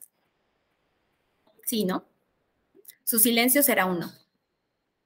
Ok, entonces, recordemos, hay un planteamiento de esta construcción de una prisión con una torre de vigilancia en el centro. Tenemos la prisión, tenemos la torre de vigilancia en el centro y tenemos estas celdas alrededor, ¿no? De modo que desde la propia torre se puede ver lo que están haciendo el resto de las personas recluidas en estos espacios, pero por el tipo de material que está construido, la torre, los vidrios que se están utilizando, impide que a su vez la persona que está recluida pueda ver a quien está vigilando. Entonces, hay esta asimetría de poder en la vigilancia, ¿no? El vigilante puede ver a todos y los puede ver en 360, pero las personas recluidas no pueden ver lo que está haciendo esta persona. Bueno, hay quien apunta que las redes sociales se han convertido en este panóptico, porque pues las personas somos transparentes con nuestras actividades, nos dejamos observar, digamos, y esta observación se convierte a su vez en una especie de vigilancia. ¿Por qué? Porque mis pares, las personas a quienes yo tengo en redes sociales, las personas con las que suelo interactuar, ensalzan o no ciertos rasgos que se piensan que son adecuados, ¿no? O condenan algunos rasgos o algunos elementos de nuestras vidas que hacemos públicas que pudieran parecerles inadecuadas. Y entonces, a partir de recibir estímulos o respuestas en estas redes sociales, es que hay una suerte de disciplina. Y ya no solo desde lo que cada persona pudiera publicar en su propia red social, ¿no? En su propia plataforma, Facebook, Twitter, Instagram, en lo que quieran, sino también en el uso de la imagen de otros. Y aquí entran todo este tema o esta discusión de lords, de ladies, de estos nombres con los cuales se ha caracterizado a ciertas personas que sabemos que implican un cuestionamiento social por cierta conducta que llevaron a cabo. Y entonces, quizás tendríamos que cuestionar aquí, aunque no es un tema que vamos a ver ahora, sino quizás un poquito más adelante, qué pasa con el uso de mi información, qué pasa con el uso de mi imagen, qué pasa con que si ya se hizo pública algo que yo no permití, las personas puedan ahora como se suele usar mucho, doxear, que puedan identificar quién soy, qué hago y que a partir de ello exista cierta censura en la forma en la que interactúo en este entorno digital, ¿no? ¿Qué es lo que sucede con esto? Bueno, regresemos un poco al tema de las desventajas. A eso nos referíamos con los borrados de estos límites de la privacidad y con esta, pues sí, con esta característica que pudieran tomarse las personas para poder decidir qué es lo correcto y qué es lo incorrecto en el entorno digital. Ahora, tenemos el tema de la desinformación. Una vez más, Byung-Chul Han lo que suele decir o lo que suele plantear es que pues las redes sociales no apelan a la represión o a la limitación de las libertades propiamente cuando hablamos de la difusión de información o de la difusión de contenidos, sino que de hecho en la balanza o en este equilibrio o en este plano cuando hacemos el análisis de la libertad de expresión suelen ubicarse en el extremo contrario, ¿no? Están más cargadas hacia la absolutización. Ahora, entonces, si tenemos esta difusión mayoritaria de contenidos, de mensajes y que supuestamente a lo que se le da una mayor preeminencia en redes sociales es a la libertad de expresión, ¿por qué podemos hablar de desinformación y bueno, el tema de noticias falsas quizás es más claro, ¿no? Pero ¿por qué podemos hablar de desinformación?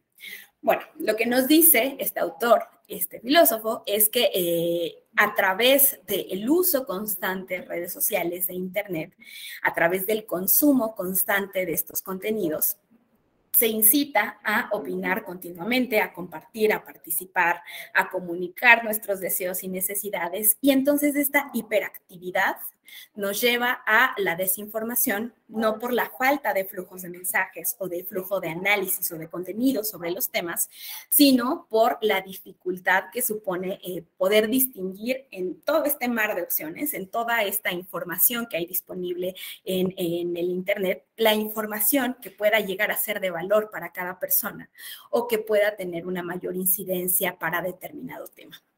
Y eso nos lleva también a estar siempre en un estado de alerta, ¿no? Por, pues, llamarlo de alguna forma, ¿no? Porque estamos con una sobreestimulación mental ante todos este tipo de contenidos y entonces eso a su vez puede crear esta desinformación o este ofuscamiento de las personas para poder distinguir el tipo de información que nos representa algo de utilidad. Ahora, otro elemento que se ubica en estas desventajas es el tema de las noticias falsas, que aunque han cobrado una mayor popularidad, o aunque esta categoría de noticias falsas ha cobrado una mayor popularidad con el tema del Internet y de las redes sociales, pues en realidad sabemos que las noticias falsas siempre han existido, ¿no? Y que pues sus intenciones se inscriben en la disputa del propio poder simbólico y del poder político. Por lo que cada vez, digamos, se les presta una mayor atención a los posibles efectos de la circulación de la información, que es una circulación incorrecta, o que es una información incorrecta o poco precisa, pero que, pues, insisto, no es un tema novedoso, ¿no? No es algo nuevo. Ahora, les voy a poner por acá, permítanme, creo que debe estar en la siguiente.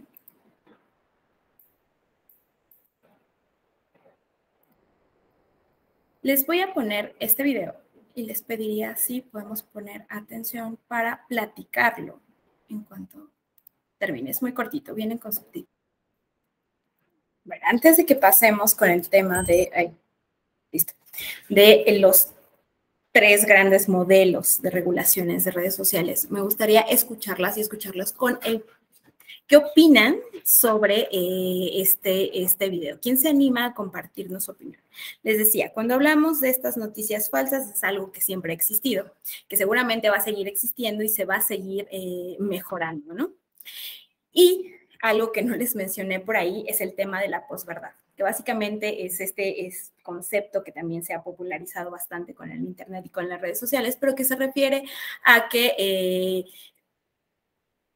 creemos o nos acercamos a contenidos que en los que deseamos propiamente creer, ¿no? Es este fenómeno emocional que nos implica interpretar la realidad de cierta forma, de acuerdo con el reforzamiento a nuestros intereses, a nuestros propios pensamientos, a lo que ya tenemos predeterminado muchas veces por este tema de la burbuja informativa, por esta caja de resonancia, pero en realidad lo que estamos buscando es información que refuerce nuestras ideas preconcebidas. Esto básicamente se refiere a la posverdad. Entonces, ¿qué es lo que pueden identificar con este video que les puse brevemente? ¿Quién se anima a compartirnos su opinión? Sobre todo cuando estamos hablando de el uso o del poco tiempo con el que cuentan las autoridades electorales para poder analizar los contenidos y poder fallar al respecto de algo en el análisis de un caso en concreto, ¿no?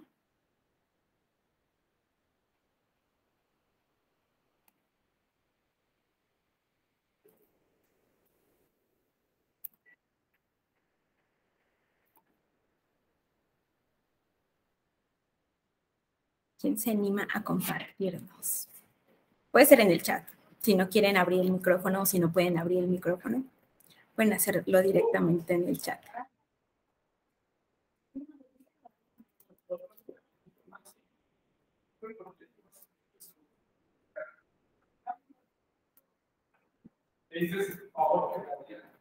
Carlos, adelante. Muchas gracias. Gracias, buenas tardes. Pues yo lo que observo es que naturalmente, por la propia naturaleza de la difusión que pueda darse en redes sociales, a través de estos medios, obviamente las autoridades, en este caso electorales, pues están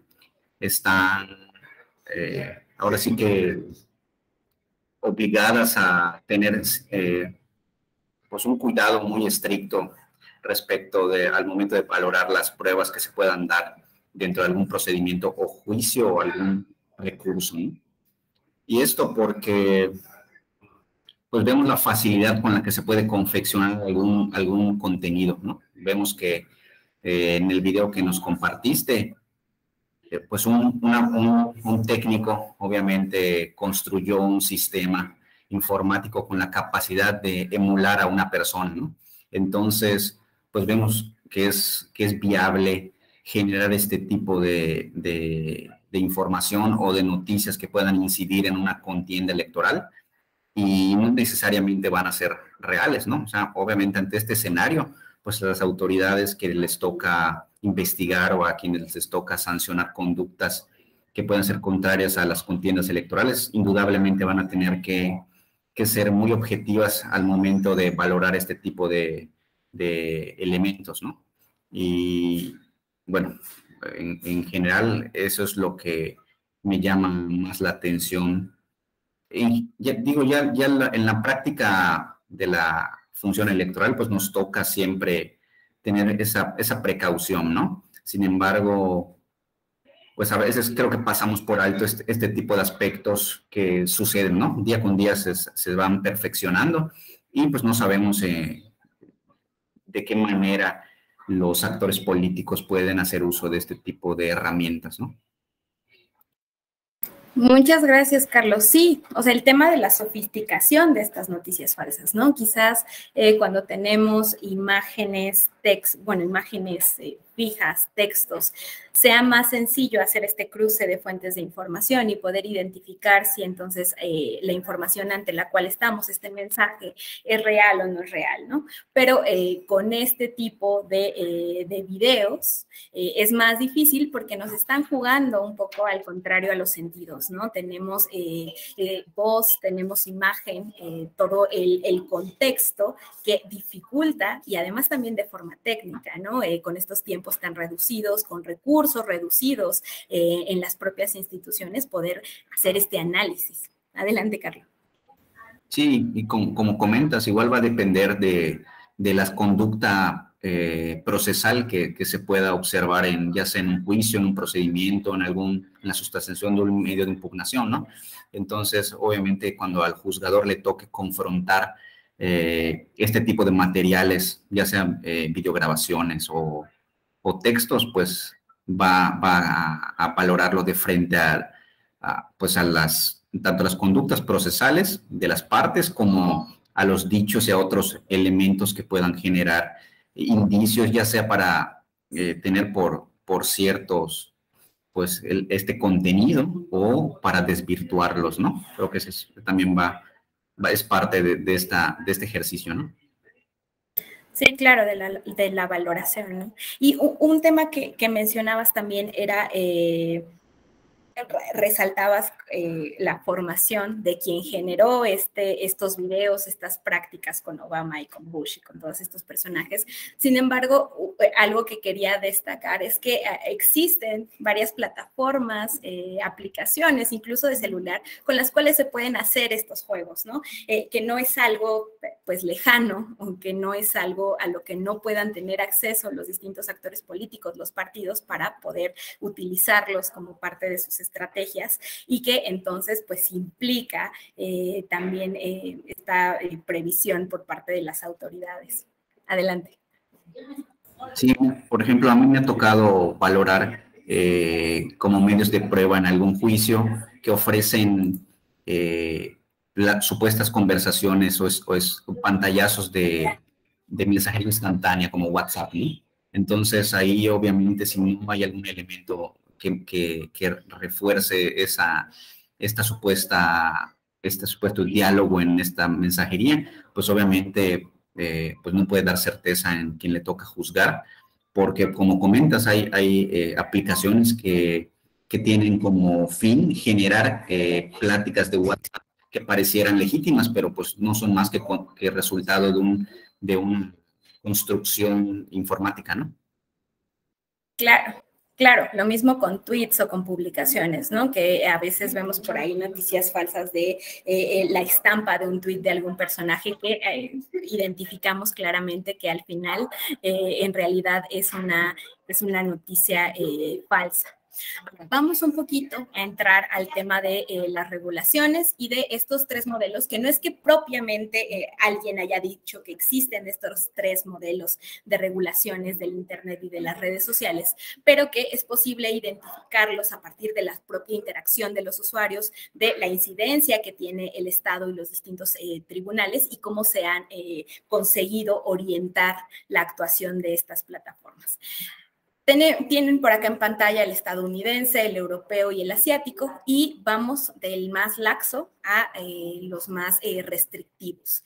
El modelo estadounidense tiene sustento en la autorregulación, pues a partir de esta base de la libertad de expresión en Estados Unidos. Entonces tiene este sustento en la autorregulación de las redes sociales, de modo que se adecua a las características propias de la demanda de la interacción de los usuarios y de sus propios intereses, ¿no? Y brinda esta flexibilidad, digamos, en el uso y en el disfrute de las propias plataformas.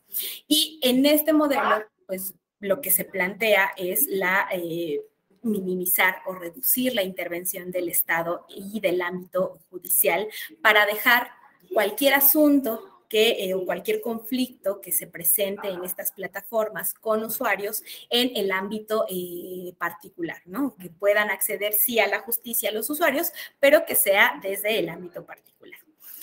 Y este modelo pues tiene por ahí sus antecedentes, en la Electronic Communication Privacy Act, que también es conocida como la ECPA, que seguramente ubican, pero para quien no esté tan familiarizado, es este lineamiento o esta regla de finales de la década de los 80, que básicamente lo que plantea es esta protección de la libertad de expresión y de información a través de las distintas comunicaciones. Como estamos hablando de la década de los 80, no especificaba de temas de internet, de redes sociales, de plataformas, pero sí habla de la libertad de expresión y de información a través de comunicación en telefonía y de forma digital, ¿no? Digamos, agrega este tema agrega este elemento del tema digital, aunque no especifica a qué se está refiriendo.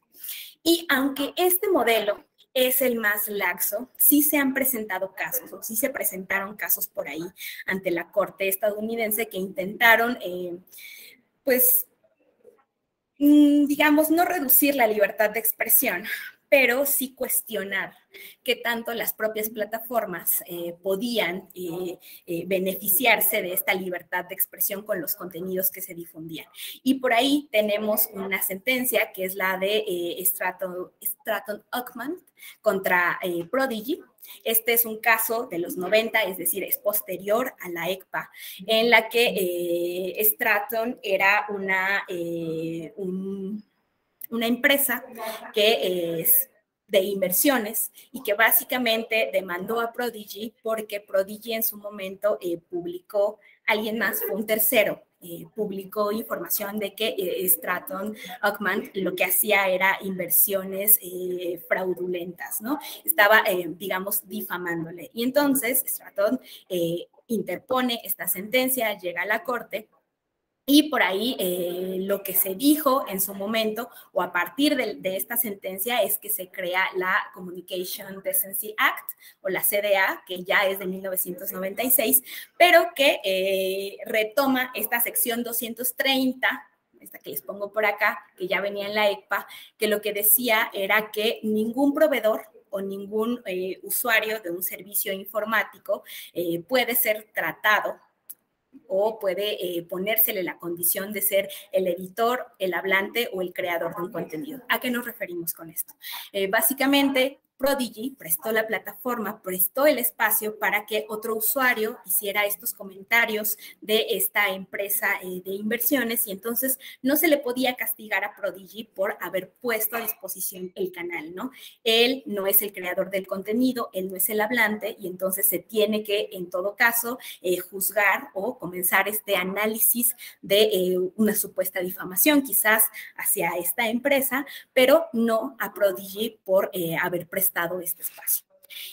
La CDA, que es este documento que se planteaba como en su momento se dijo que lo que estaba haciendo era tratar de reducir o de obstaculizar la libertad de expresión en plataformas digitales. Y entonces, por ahí fue declarada contraria a esta primera enmienda y lo único que se mantuvo de esta CDA fue la sección 230. Entonces, quedó por ahí en los antecedentes estadounidenses que en ninguna plataforma, en ningún canal de contenidos puede ser tratado como este creador del propio contenido cuando se esté hablando de la comisión quizás de algún tipo de delito, ¿no? Hablemos quizás en día de hoy, no podríamos decir que quizás si se comete un acto discriminatorio a partir del uso de una cuenta de Facebook, Facebook sea responsable de esa conducta discriminatoria, sino que tendríamos que ir al fondo y tendríamos que ir con el tema de las y los usuarios. Recientemente, ya con el mandato de Trump, por ahí también él planteó, les decía, este es el modelo más laxo, pero han habido por ahí algunas situaciones en las que se ha intentado generar alguna suerte de una mayor restricción o ciertas limitaciones. Y entonces con Trump se creó un plan que era el programa Clean Network, que básicamente lo que intentaba o lo que planteaba era identificar supuestas aplicaciones que fueran dudosas, ¿no? Bloquear estas aplicaciones. Sabemos que detrás de este programa que planteó por ahí Trump previo a la reelección, pues estaban precisamente estos intereses políticos. Sabemos también que era un poco en respuesta a la incidencia del propio gobierno chino, a esta batalla económica que existe. Sin embargo, este plan que planteó por ahí Trump siguió vigente hasta 2021. Entonces, entre los elementos que tenía o que planteaba el Clean Network era bloquear estas aplicaciones dudosas. ¿Y a qué se refería con estas aplicaciones dudosas? Básicamente cuestionaba si los países de los cuales provenían las aplicaciones eran países que se consideraran democráticos e independientes. Y entre las características que tomaban en cuenta era que tuvieran un poder judicial fuerte e independiente, que existiera, por ejemplo, protección de datos y privacidad de las y los usuarios, y además que identificaran estas plataformas si eran transparentes en su estructura. Les decía hace un rato cuando hablábamos del código de la Comisión Europea, esta transparencia en la forma en la que están diseñados los algoritmos, bueno, recupera este elemento el Clean Network y lo que trata es de identificar que la estructura de quien desarrolló esta plataforma, esta aplicación, fuera muy clara, se supiera quiénes eran las personas que incidían en esta plataforma, pero además la forma en la que estaba gestionada, entre otros elementos. Luego, cuando hablamos de esta, pues digamos, una mayor limitación o una mayor regulación de las plataformas y de las redes sociales, tenemos por ahí el modelo europeo, que es un poco más restrictivo porque sí plantea reglas obligatorias que deben de seguir las distintas plataformas. También plantea por ahí sanciones por su incumplimiento y contiene un catálogo de conductas que se podrían considerar conductas delictivas a nivel regional, y además también pues tienen esta posibilidad de que los distintos países de la Unión Europea planteen o incorporen nuevas conductas para esta tipificación, ¿no? Desde la Unión Europea se plantean también contenidos o elementos relacionados con la neutralidad en la red en este reglamento 2015/2120 o 2120, que lo que busca es garantizar que los usuarios y que las empresas puedan acceder a cualquier contenido o a cualquier aplicación que circula por Internet sin tener o sin sufrir algún tipo de restricción por parte de los proveedores de este acceso.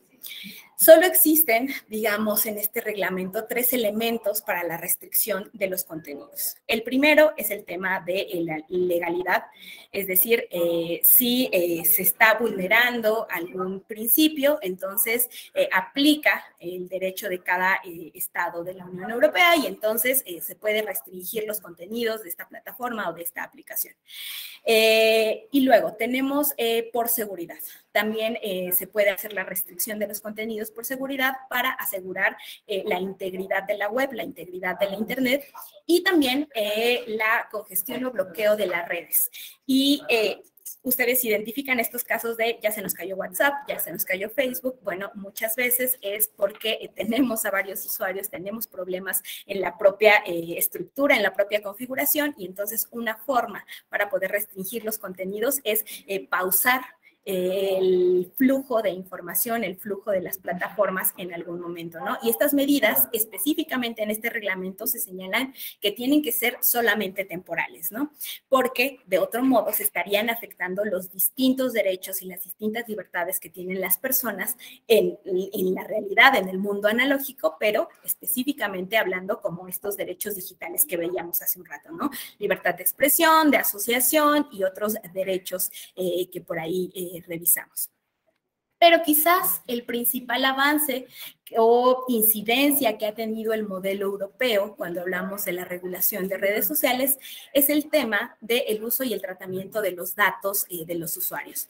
Y aquí me gustaría hacer un paréntesis para introducir algunas experiencias desde Latinoamérica.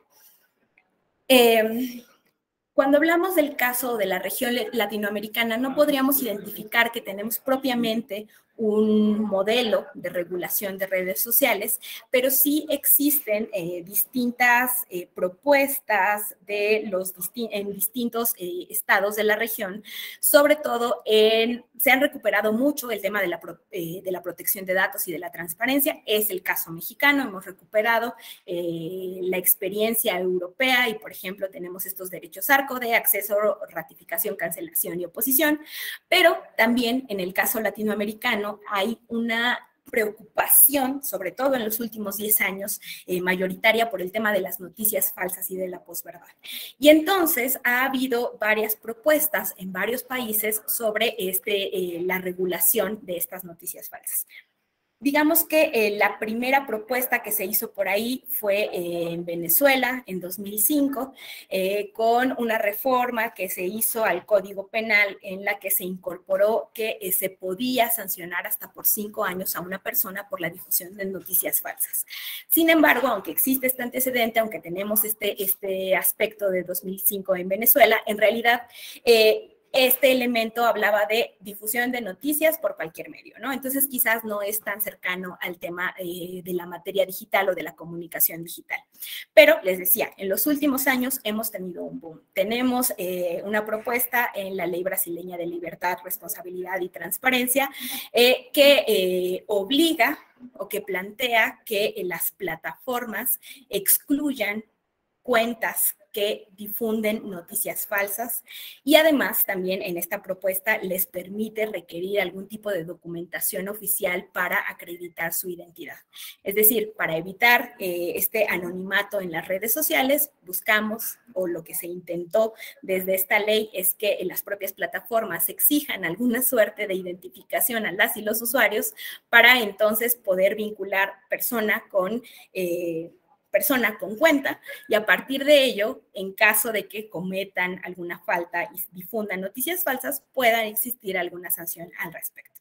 También en esta propuesta se incluyó la obligación de mantener esta cadena de mensajes para poder identificar claramente desde dónde surge la noticia falsa.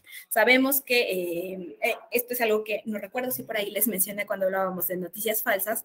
Se han hecho varios estudios sobre la incidencia de las noticias falsas y se han identificado que, sobre todo cuando hablamos de redes sociales o de plataformas cuya interacción es con personas más cercanas, es decir, mensajería instantánea, pensemos WhatsApp, Messenger, Telegram, todas estas plataformas, Signal, por ejemplo, hay una mayor probabilidad de que las personas crean o cuestionen o no cuestionen las noticias que les llegan de personas conocidas porque pasan por un tamiz de confianza de esas personas y entonces que pudieran creer que esa información que se les está compartiendo es real, ¿no? Entonces, a partir de ello, cuando hablamos de esta propuesta que se hizo en el caso brasileño, se buscaba poder identificar esta cadena de mensajes con 3 meses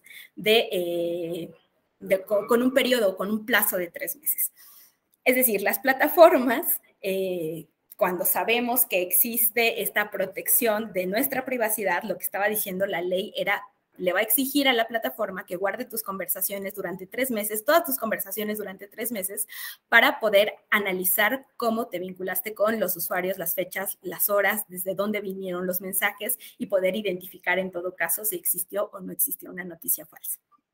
En Nicaragua, por ejemplo, tuvimos también el caso de la Ley Especial de Ciberdelitos que se aprobó en octubre del año pasado, que tuvo aspectos positivos porque hubo una tipificación, por ahí de suplantación de identidad, del uso fraudulento de datos personales, etcétera. Y se contemplaron por ahí sanciones de 1 a 3 años o a 5 años por difundir estas noticias falsas, pero dependiendo esta sanción de si solo se difundía o si además de la difusión había una incitación al odio o había una afectación a la estabilidad económica. Sin embargo, el problema con estos asuntos o con estas leyes y estos planteamientos es que no queda claro a qué se refiere con esto, ¿no? Por ejemplo, cuando hablábamos de la propuesta desde la ley brasileña, Dice que puede haber una sanción penal por hasta 5 años para quien difunda noticias falsas, pero tendríamos que tener en cuenta el elemento de la persona estaba convencida o sabía que lo que difundió es noticia falsa o no lo es.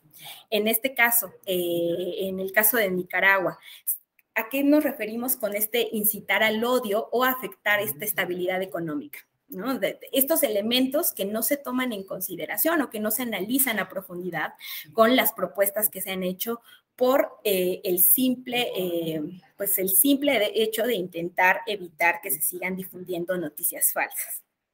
Ahora, en Panamá, cuando hablamos de la materia electoral, por ahí hubo una propuesta también el año pasado del propio Tribunal Electoral para reformar el Código Electoral y tipificar como una falta o un delito electoral que se difundieran noticias falsas y se fomentara la desinformación durante las campañas electorales, ¿no? Esta es una propuesta por ahí que no tuvo un mayor eco, pero que sin embargo se planteó, sí, para tratar de evitar la desinformación durante las campañas. Y como estos casos tenemos en Chile, en Perú, en Uruguay, en Colombia, me parece también se han presentado varias propuestas para la regulación.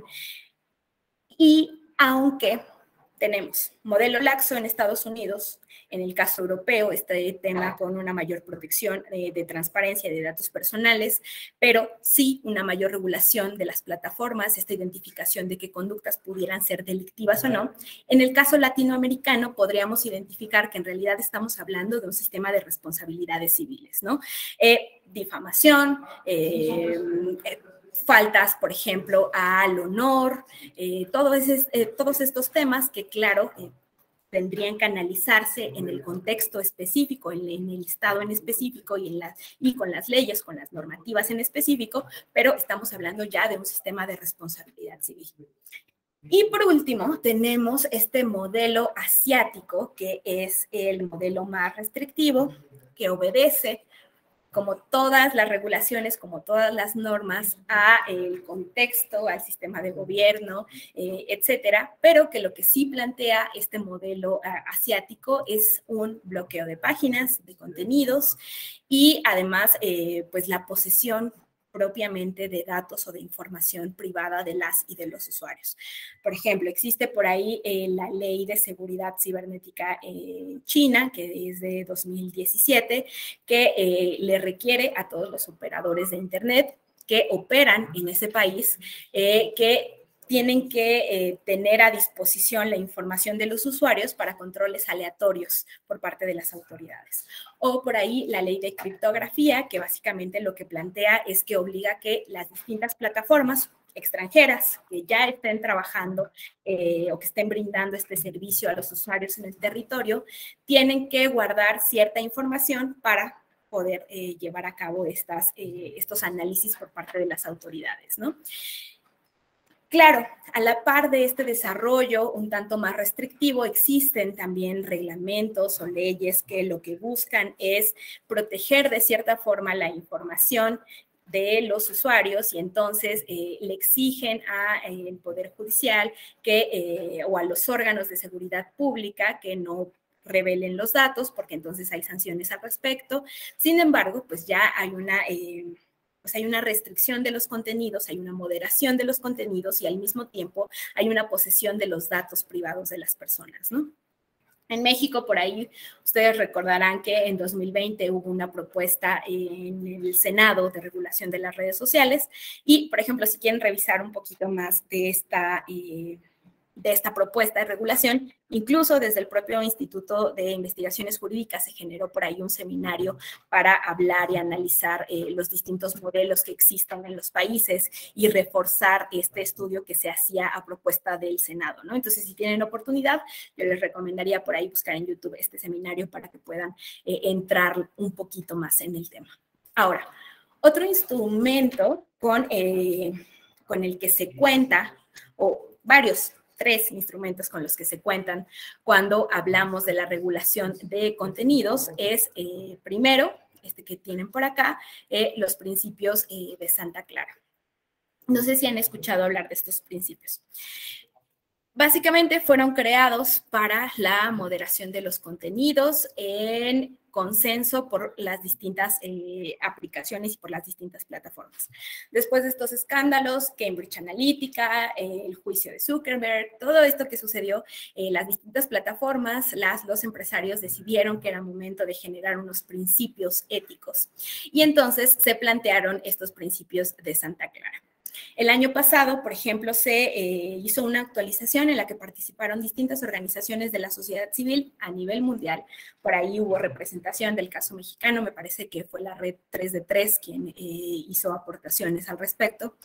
Pero, en fin, estos principios lo que buscan es garantizar el respeto de derechos humanos y la rendición de cuentas por parte de las plataformas con el uso de los datos de las y los usuarios.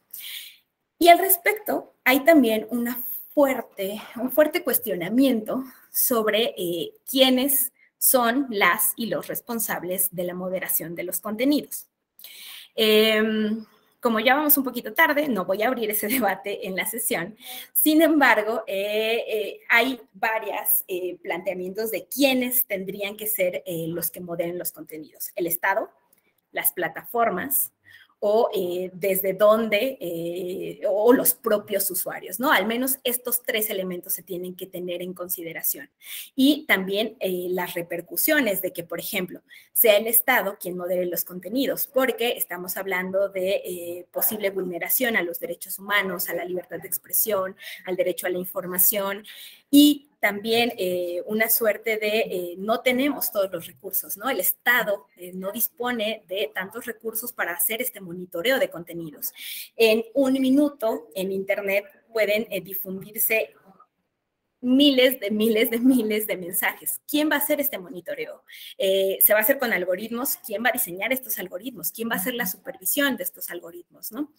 Si es desde las plataformas, entonces estamos hablando de un modelo más laxo, un modelo estadounidense. Ellos son quienes identifican cuáles son los contenidos permitidos, cuáles son los prohibidos, y a partir de ello es que van eliminando ciertos comentarios, restringiendo accesos, etcétera, ¿no? Y cuando hablamos entonces de la moderación de contenidos desde las plataformas, tendríamos también que identificar cómo se vincula eso con la normativa de los estados en concreto.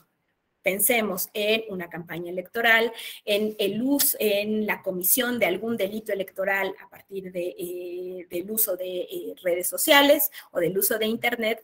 ¿Cómo se da respuesta a las autoridades o cuál es este vínculo que existe entre las plataformas y las autoridades para poder sancionar y que entonces, pensemos en el caso mexicano, no haya una vulneración a los principios o a la equidad de la contienda, ¿no? Y por último, si hablamos desde los usuarios, entonces estamos hablando de que hay una mayor cobijo a la libertad de expresión por parte de los usuarios, al derecho a la información, sí, pero también estaríamos apelando a que tendría que consolidarse, por otro lado, el tema de cultura política, cultura democrática, para que entonces haya un ejercicio pleno, sí, de derechos, pero también se respete los derechos de terceras personas, ¿no? Estos son básicamente las tres propuestas que existen, cuando hablamos de la moderación de contenidos. Ahora, los principios del convenio de Budapest, perdónenme, plantean algunas luces para poder identificar el tema de la moderación de contenidos. Se plantea la posibilidad de que existan estos procesos automatizados para poder identificar contenidos que puedan vulnerar los derechos humanos y que a su vez se puedan incorporar a personas que revisen estos algoritmos para que no haya una mayor vulneración de su libertad de expresión. Se señalan también reglas sobre lo que está permitido y lo que está prohibido en las distintas plataformas y en las redes sociales, que tiene que ser muy claro cuáles son estos elementos, que se permite, que se prohíbe, si se va a borrar, cuánto tiempo o si se va a borrar, por qué se va a borrar, que sea muy claro, si se van a suspender las cuentas, por cuánto tiempo se van a suspender.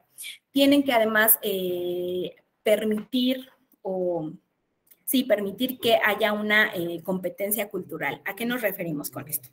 Cuando hablamos de este monitoreo de contenidos, sabemos que cierto slang, cierta forma de hablar, cierto lenguaje que tenemos en alguna comunidad de hablantes puede no entenderse por otra comunidad de hablantes. Entonces, el algoritmo, la forma en la que esté configurado, pero también las personas que le supervisen, tiene que tener claro que hay palabras que en cierto contexto pueden no ser discriminatorias, pero que en el contenido en específico o en un mensaje en específico sí lo sean. Y es importante asegurar la competencia cultural para entonces tomar decisiones fundamentadas y claras en la moderación de estos contenidos, apelando a la cultura, al contexto, al idioma, a la forma en la que fueron publicados, etcétera. También tiene que haber una transparencia cuando estamos hablando de que quizás alguna autoridad o algún ente estatal sea quien solicite la eliminación de estos contenidos. Tiene que ser muy claro por qué está solicitando la eliminación de estos contenidos y que haya además un respaldo quizás de orden judicial o por parte de la normativa del Estado en específico. Y otro elemento es que cuando exista esta suspensión temporal de cuentas o este bloqueo o esta eliminación de contenidos, las y los usuarios deben de ser informados porque se eliminó esta información o estos mensajes. Esto es sumamente importante porque si no podríamos caer en un tema de limitación arbitraria a la libertad de expresión. Es decir, yo usuario quizás, o es muy probable que no me haya leído por ahí los términos y condiciones de las plataformas. Tu plataforma no me dijiste por qué estás eliminando mis contenidos y entonces quizás podríamos estar cayendo en una vulneración a mi libertad de expresión y a mi derecho a la información, ¿no? Entonces, por eso tiene que ser muy claro todos los elementos de lo que está prohibido y permitido en las plataformas y a la vez, cuando existan estas sanciones, que las y los usuarios tengan claros por qué sucedió. Sobre este último punto, sobre la eliminación de cuentas, tiene que existir además esta transparencia, ¿no? De si se eliminan cuentas, cuántas se eliminaron, por qué, si se suspendieron, cuáles fueron las razones. En caso, además, esto es algo que se me estaba pasando, tiene que existir la posibilidad de que las y los usuarios apelen esta suspensión de cuentas o esta eliminación temporal de los contenidos, que exista una vía procesal, digamos, para poder dar cabida a esta apelación por parte de los usuarios. Y entonces, al respecto de esta transparencia de los datos, de esta posibilidad de apelar la decisión de las plataformas, existen también por ahí los principios de Manila, que son de 2015, y que lo que plantean es que los intermediarios, y por intermediarios vamos a entender a las plataformas y a las aplicaciones, deben estar protegidos por la ley de la responsabilidad por contenidos de tercero. Esta sección 230 que veíamos de Estados Unidos, de yo plataforma no puedo ser acusada por la comisión de alguna conducta delictiva porque una persona, un tercero, un usuario utilizó mi plataforma para esa comisión. Bueno, recuperamos esa sección 230 estadounidense, a este caso lo recuperan los principios de Manila y lo que nos dice es estos intermediarios tienen que estar protegidos. Ahora, no puede requerirse tampoco a las plataformas que se eliminen contenidos o que se suspendan cuentas por parte de los estados o de los entes de gobierno sin que exista alguna orden de la autoridad judicial.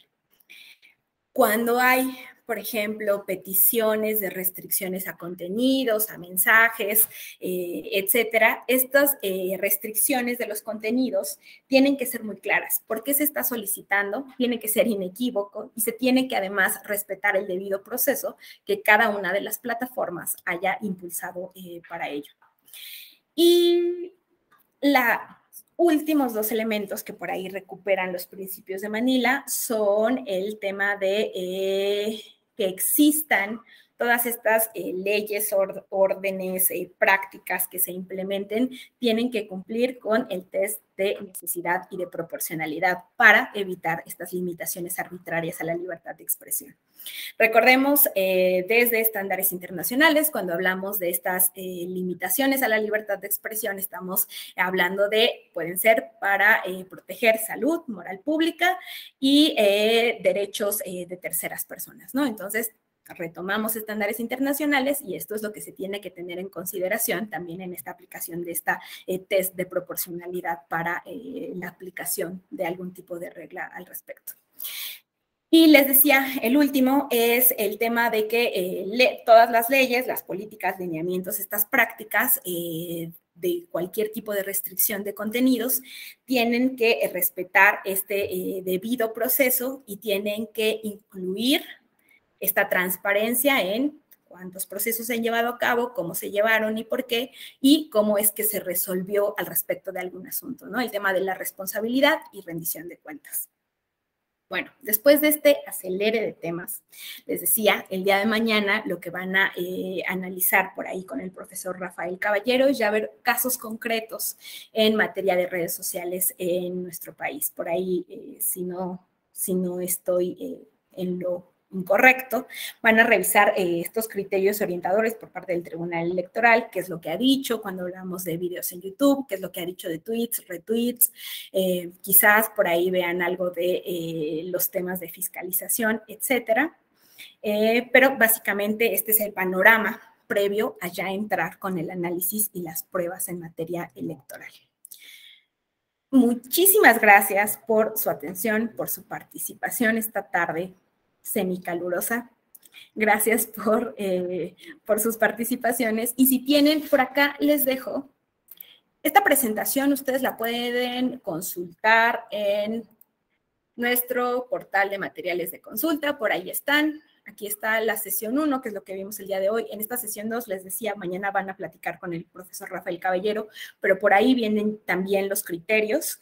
Y al final de la sección vienen también contenidos, varias sentencias, jurisprudencias y tesis que les pueden ser de utilidad para por ahí la presentación de su trabajo final, que seguramente ya están por ahí terminado y a punto de enviar.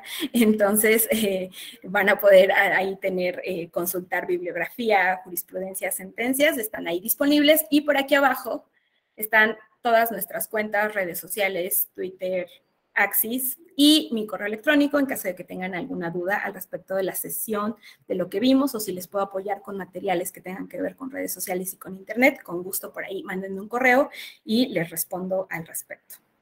Eso sería todo de mi parte. Muchísimas gracias, Cristian, Jenny, Armando, Sandra, Carlos, Daniel, Gerardo, Mayra, Víctor y a todos los que no veo por acá en la pantalla. Muchas gracias y que tengan una muy bonita tarde. José Antonio Ollirel, no sé quién anda por aquí, pero gracias por apoyarme en la sesión. Bonita tarde. Nada, Vero. Bonita tarde.